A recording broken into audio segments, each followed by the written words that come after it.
This is Dion Nissenbaum reporting from Kabul. In Afghanistan, there actually may be some truth to that old New England adage that you can't get there from here. When I set out with my McClatchy colleague Hashim Shakur to check out U.S.-funded construction projects in Northern Afghanistan, we had no idea how daunting it would be to get where we wanted to go. It took weeks of planning, 2 helicopter flights, and a 3-hour drive into one of the most remote parts of Afghanistan. And then there was the dust storm that nearly scuttled the whole mission. We were trying to get to Badakhshan, which is one of Afghanistan's safest provinces.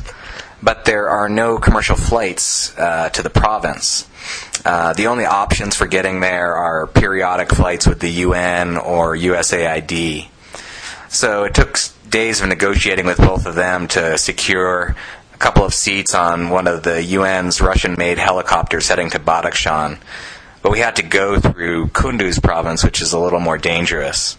So we flew into Kunduz, which is this eerily strange tarmac with not much action, and then sat there as a gritty dust storm blew into the area and made it impossible for us to fly out.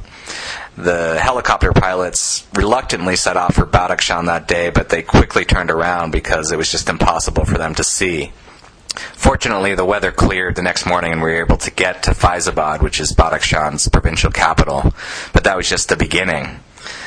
We had to drive down a road where all of the bridges were washed out by flooding, had to drive through the rubble and the construction sites to get around the washed out bridges.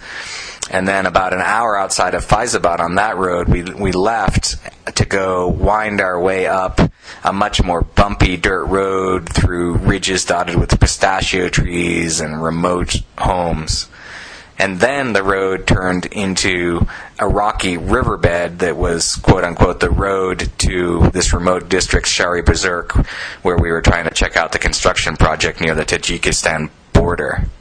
We drove on that for nearly an hour, and eventually, after bumping along, we finally saw Shari Bazark, which actually means big city in Dari.